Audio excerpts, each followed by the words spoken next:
أنت مولانا سبحان الله.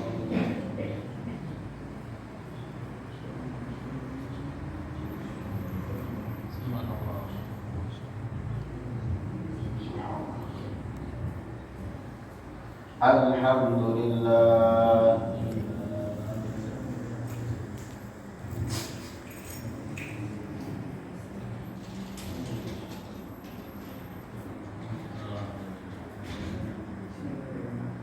الله أكبر.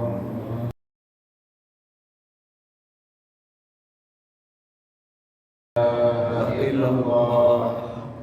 لا إله إلا الله. لا إله إلا الله. لا إله إلا الله. لا إله إلا الله. لا إله إلا الله. لا إله إلا الله. لا إله إلا الله. لا إله إلا الله. لا إله إلا الله. لا إله إلا الله. إلا الله. لا إله إلا الله. لا إله إلا الله. لا إله إلا الله. لا إله ورحمة الله وبركاته. Waalaikumsalam warahmatullahi wabarakatuh. Alhamdulillah rabbil alamin, wassalatu wassalamu ala asyrafil anbiya wal mursalin, amma ba'd. Yang saya hormati bapak-bapak, ibu-ibu takmir Masjid Al-Hikmah rahimahumullah. Jika bukan karena taufik dari Allah Ta'ala, mustahil pada pagi hari ini kita hadir di masjid yang penuh dengan barokah ini. Sebab itu kita bersyukur. Kenapa? Karena orang yang bersyukur, kata Allah, la in syakartum la azidannakum. Hambaku, kalau kamu syukur, la azidannakum, sungguh akan aku tambah. Yang mengatakan semacam itu adalah Allah Ta'ala. Wala in kafartum inna adzabi lasyadid. Tapi hambaku, kalau kamu kufur terhadap nikmat yang aku berikan, Allah cuma mengingatkan inna adzabi lasyadid. Aku ini punya adab yang sangat amat pedih sekali, diperuntukkan orang-orang kufur. Sebab itu, alhamdulillah saat ini kita termasuk hamba Allah yang diberikan nikmat sehat. Buktinya kita ada di sini. Alhamdulillah kita adalah hamba Allah yang dipilih untuk diberikan nikmat kesempatan ibadah. Dan alhamdulillah kita yang hadir di sini adalah hamba yang dipilih untuk diberikan nikmat keimanan. Kenapa ini kita syukuri? Karena bapak-bapak, ibu-ibu tadi ketika azan sholat subuh dikumandangkan, itu ada saudara kita di luar sana yang dengar azan, tapi hatinya tidak bergerak sama sekali untuk mengambil air wudhu untuk melaksanakan sholat subuh. Kenapa? Karena keimanannya perlu dipertanyakan. Nah, yang sekarang ada di kita ini kita syukuri. Allah janji la azidannakum, sungguh akan aku tambah nikmat tersebut. Bapak-bapak, ibu-ibu yang dirahmati Allah, alhamdulillah kita sudah masuk bulan Ramadan hari ke 11 ya? Ke-11. Tarawihnya penuh di sini. Sampai keluar. Soalnya di masjid saya di Senome itu alhamdulillah masih penuh. Keluarnya sampai ke Maniman, sampai ke Ramayana, sampai ke Tunjungan Plaza dan sebagainya. Soalnya kalau keluarnya nanti pas mendekati Idul Fitri katanya mahal-mahal. Nah, jadi keluarnya jangan jauh-jauh, cukup di teras masjid saja. Bapak-bapak, ibu-ibu yang dirahmati Allah, seperti yang kita tahu, Ramadan ini nama lainnya adalah Syahrul Quran, bulannya Al-Quran. Dan apapun yang terkait dengan Al-Quran itu pasti mulia. Ramadan di situ Al-Quran turun, unzila fihil Quran, bulannya jadi bulan mulia, bulan Ramadan. Ada malam di situ turunnya Al-Quran, jadi malam Lailatul Qadar, jadi mulia. Ada Nabi Muhammad SAW, Nabi yang diturunkan Al-Quran, Nabi yang paling top dan lain sebagainya. Dan sekarang kita berada di Syahrul Quran, bulan Al-Quran. Haknya Al-Quran, hukukul Quran itu katsirah, ada banyak. Ada hakul Quran li qiraatihi, haknya Al-Quran untuk dibaca. Nah, di sini ada nggak yang selama bulan Ramadan nggak baca Al-Quran kelas? Hah? Baca semua? Tenang kan? Alhamdulillah. Haknya Al-Quran yang lain, hakul Quran li hifdzih, haknya Al-Quran untuk dihafalkan. Ada yang hafal Quran? Belum. Ya, baru Fatihah atau sama yang terus lumayan. Ada haknya Al-Quran untuk diamalkan dan lain sebagainya. Haknya Al-Quran itu banyak sekali.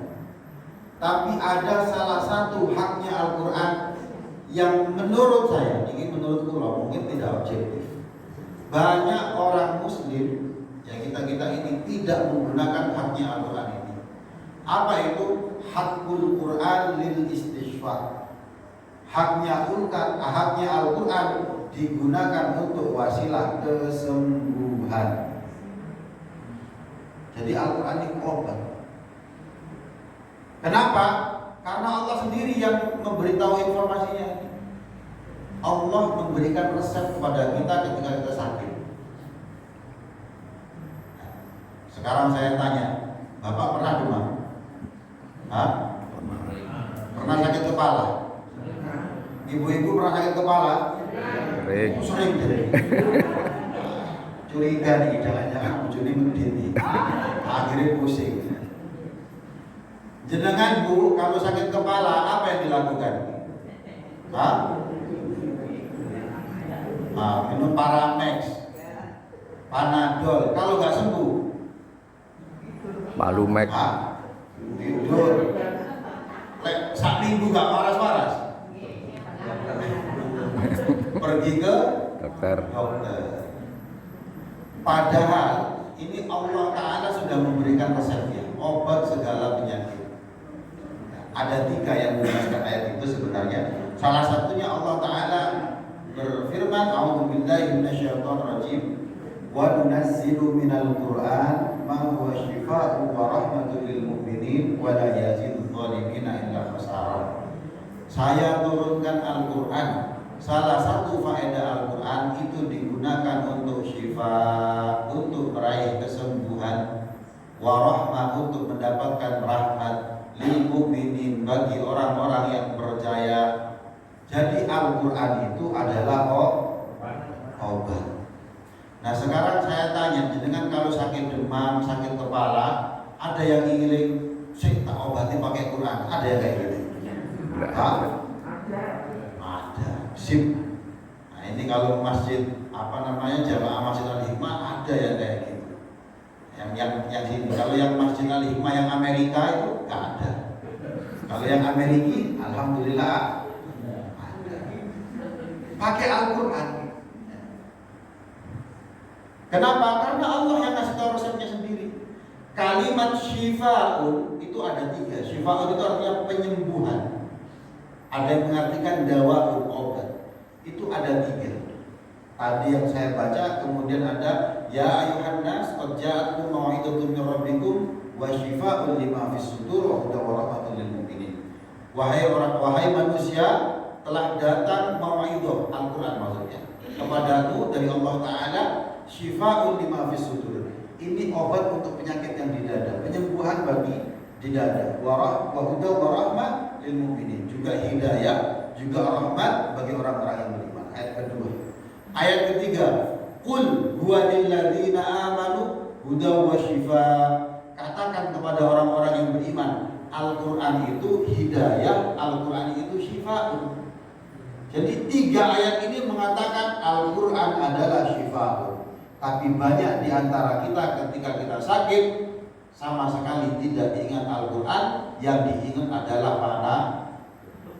Panadol. Panadolnya nggak sembuh, akhirnya pergi ke dokter. Al-Qurannya lupa. Apakah minum Panadol obat salah? Enggak benar.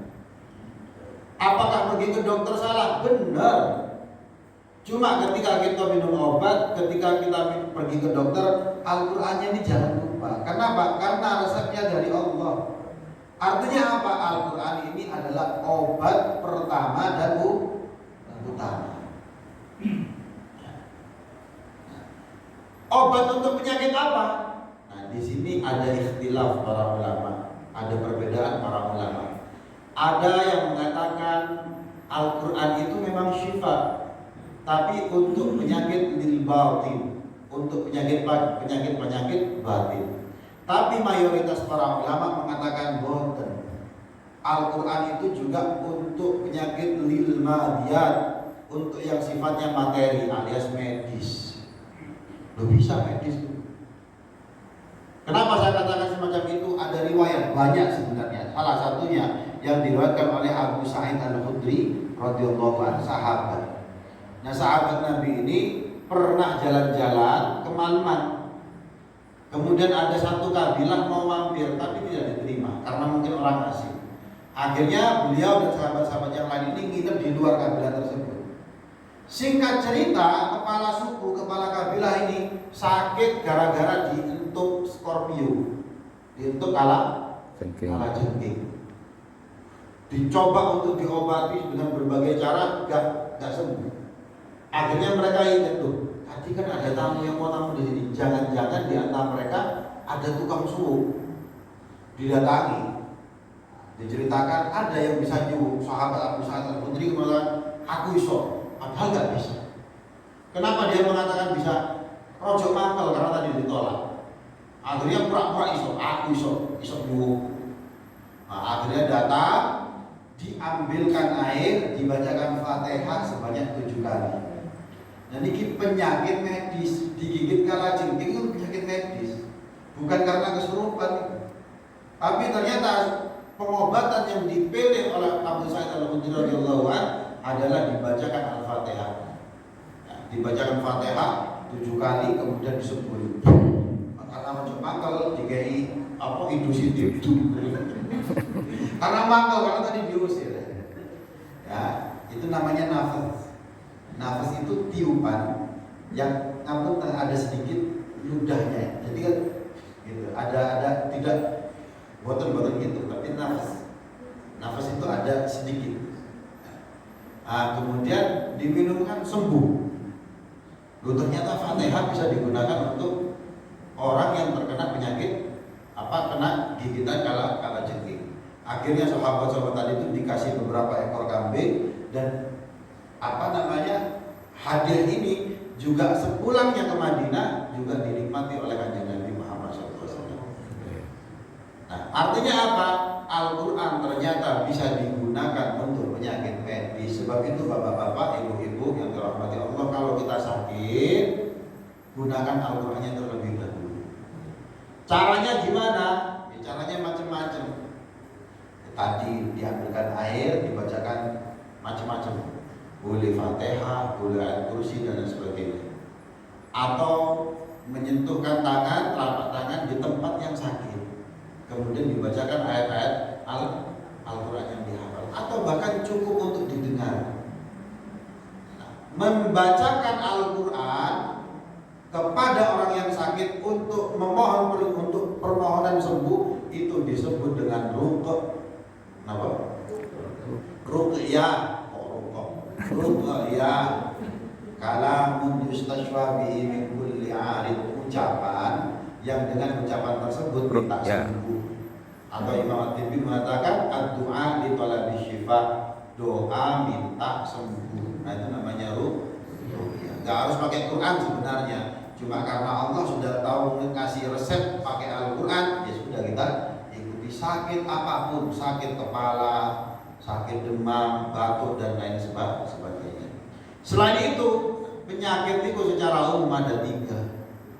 Pertama ada penyakit medis tadi itu, kena COVID itu medis. Yang kedua ada penyakit namanya penyakit psikologis, tekanan batin, punya masalah terlalu dipikirkan terlalu dalam. Nah, itu juga bisa diobati dengan Al-Quran. Bahayanya apa penyakit psikologis ini? Kalau dibiarkan terlalu lama, menekan terus kondisi psikologis, nanti akibatnya bisa ke penyakit medis.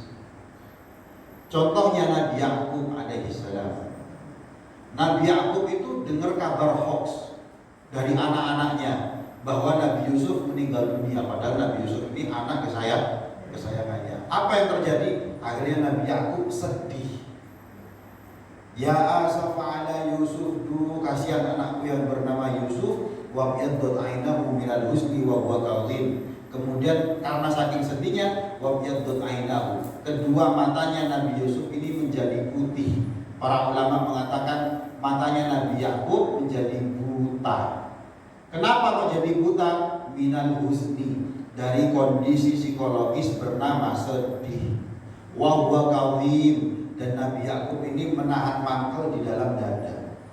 Jadi sedih, kemudian mangkel, dipikirkan terlalu dalam, akhirnya buta. Buta niku penyakit medis, sedih dan mangkel itu kondisi psikologis. Jadi jenengan kalau ada masalah boleh sedih tapi jangan kelewatan. Boleh takut tapi jangan kelewatan. Marah boleh tapi jangan kelewatan. Dibiarkan terlalu dalam, sakit urusannya sama BPJS. Gitu. Sampai tanya sama dokter-dokter nih, orang yang kena asam lambung rata-rata, nggak semuanya nih, yang terkena asam lambung itu sering kali karena beban pikirkan utang kok dipikir, utang dibayar, ya. Utang itu dibayar, nggak usah dipikir. Ya mikir bayarin maksudnya begini. Nah, itu penyakit psikologis, ada medis, ada psikologis. Yang ketiga, ada penyakit namanya penyakit non medis. Bahasa seremnya penyakit gaib. Dan ini banyak. Ada masul jin, diganggu sama jin.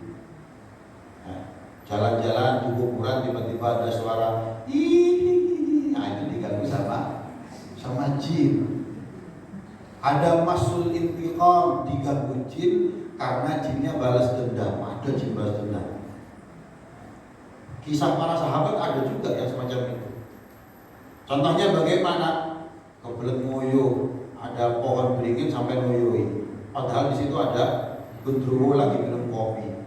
Sampai ngoyoi, akhirnya disuruh beli apu. Nah, itu masul intiqam, diganggu jin karena jinnya balas dendam. Ibu-ibu buyut. Dan termasuk ibu-ibu ngapunten kalau bikin mie goreng misalkan, kadang airnya dibuang gitu ya. Buangnya di tempat yang benar, jangan ada lobang, tak buang. Padahal itu biasanya bisa jadi rumahnya jin. Kan ada ceritanya kayak gitu kan pada zaman nanti ada jin lagi ngopi sama siram banyak panas. Dikamplengi gak balik. Ada juga masul aisyah, diganggu jin karena jinnya, orang Jawa mengatakan falling in love. Jin itu falling in love. Masul aisyah, sinyale podo. Ono wong gondrut, gak tau lambi, wireng, gak tau wadus, gak tau sholat dan sebagainya. Ono gendruwo, jadi gendruwo ini sinyale podo karo. Akhirnya karena ini akhirnya seneng, gendruwonya diikuti terus diganggu. Nah itu namanya masul aisyah, diganggu jin karena jinnya falling in love, jatuh cinta. Gak sampai entok sih bisa falling in love, jin ya iso. Ada lagi iktiran tabi karena keturunan. Ada lagi masul ain karena kena ain. Dipuji sama orang, mulutnya memuji, hatinya hasud. Ain. Bahkan dalam hadis Nabi dikatakan penyakit yang paling banyak menimpa umatku dan sampai bisa menyebabkan kematian itu apa? Karena ain. Sampai disebut dalam surah Al-Falaq bukan? Min syarri hasidin idza hasad. Apabila orang-orang yang hasud ini mengeluarkan hasadnya, mulutnya memuji tapi hatinya hasud. Makanya kalau sampai dipuji, orang dalam hati juga tahu jangan aku dipuji biasanya ganteng gitu kok. Jangan kena ain, hatinya mangkel, jadi energi dari ucapannya sampai sakit.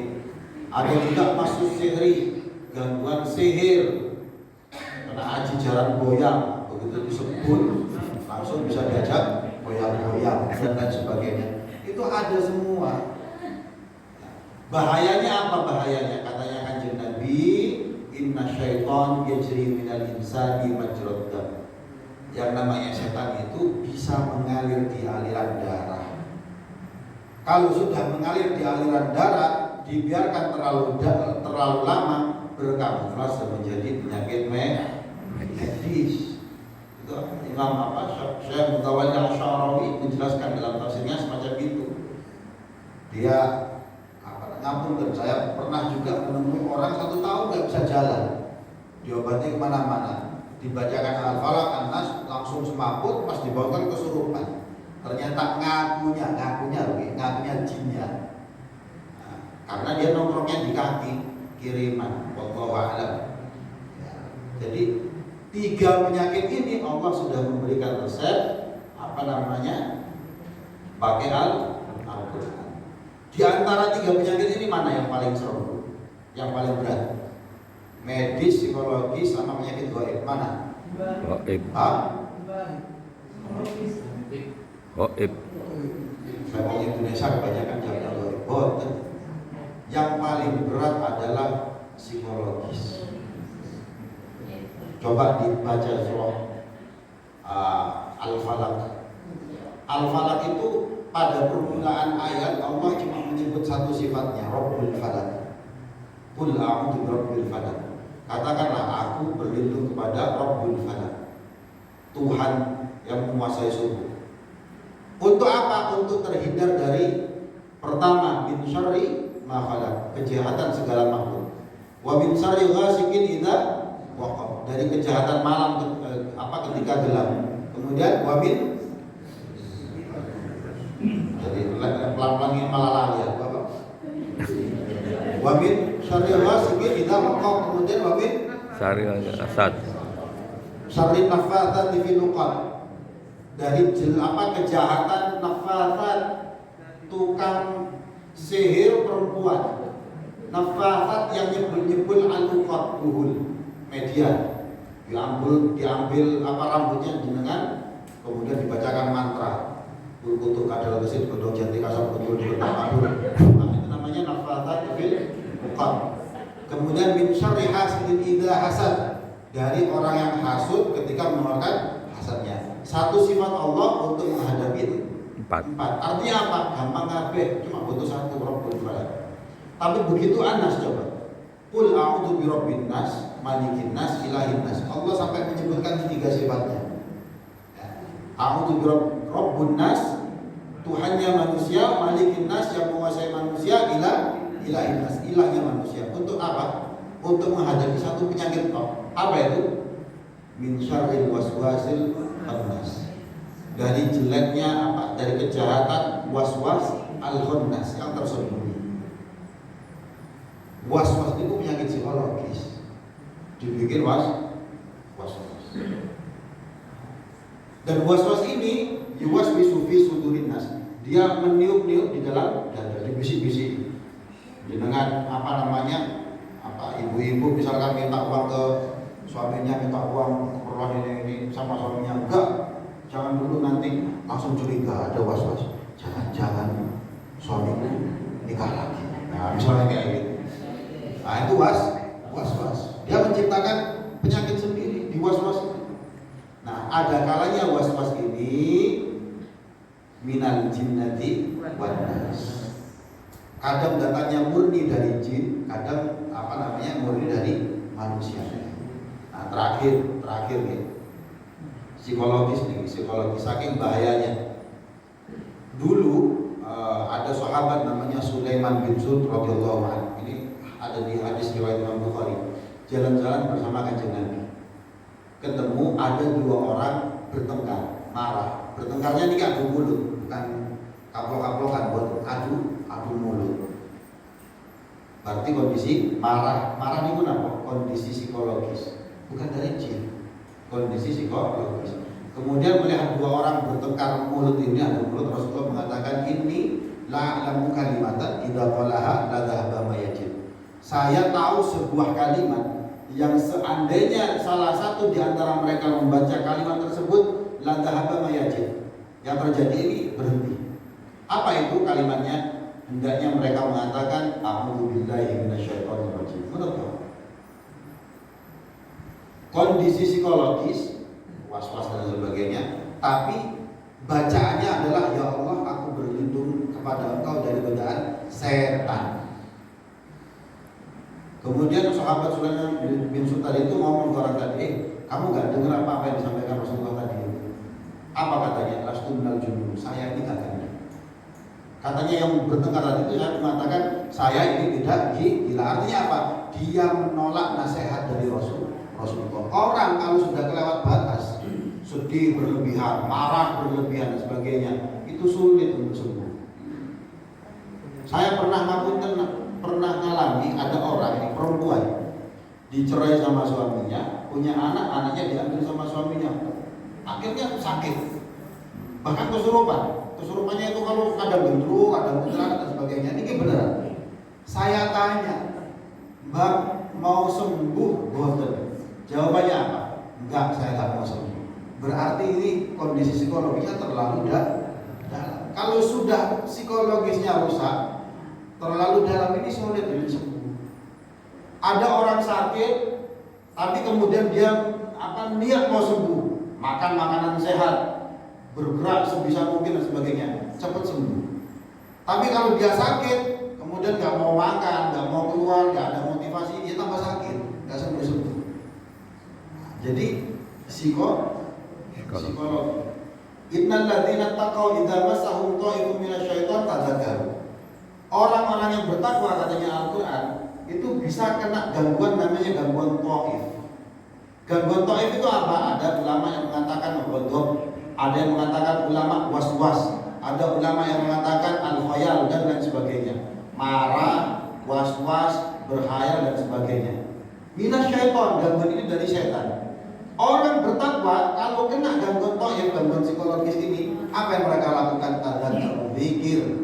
Kalau sudah zikir, katanya Allah, fa idza hum mubsirun, dia akan sembuh. Kena gangguan psikologis, yang dilakukan orang bertakwa zikir, fa idza hum mubsirun, sembuh. Apakah urusan selesai? Ternyata enggak.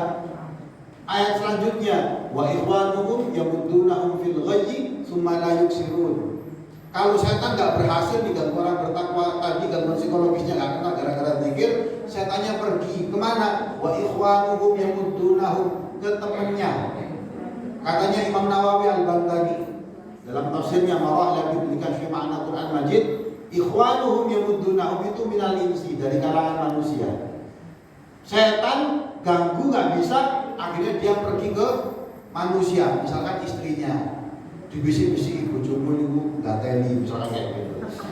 Ya, yamuddunahum. Nah, temannya setan yang tadi itu, yamuddunahum, meneruskan perjuangannya setan tadi fil ghayyi, agar yang diganggu itu berada dalam kesesatan. Tsumma la yuksirun, gangguan model ini tidak bakal selesai. Artinya apa? Muter-muter gitu terus.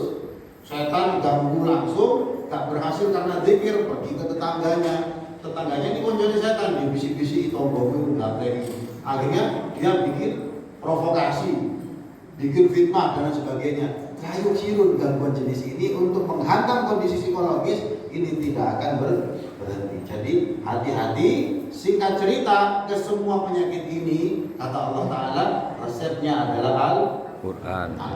Jadi Al-Quran bisa digunakan untuk kesembuhan pun. Di kumawon yang dapat saya sampaikan, saya lihat ini walaupun semangat, ya Allah sing amok-amok ya. Jadi kalau buatan enak. Padahal saya tadi malam ini ngapunten, saya terawih di Dukuh Kupang. Selesai saya langsung ke Sidoarjo, ke Sidati. Pulang jam 12 malam. Dikunci bujuku mana? Kayak bentuk ngomong. Akhirnya subuh ke sini. Jadi alamat habis subuh niki tidur. Itu saja dari saya. Ada pertanyaan? Monggo kalau ada pertanyaan. Kita buat enak mawon. Ibu-ibu mungkin ada pertanyaan? Alhamdulillah gak ada pertanyaan. Kalau gak ada pertanyaan itu berarti semuanya apa? Paham. Kalau gak paham ya jelas gak paham. Akhirnya gak takut. Itu saja dari saya. Semoga yang sedikit ini bermanfaat. Wallahul muwaffiq ila aqwamit thoriq. Wassalamualaikum warahmatullahi wabarakatuh. Waalaikumsalam.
Urung entek.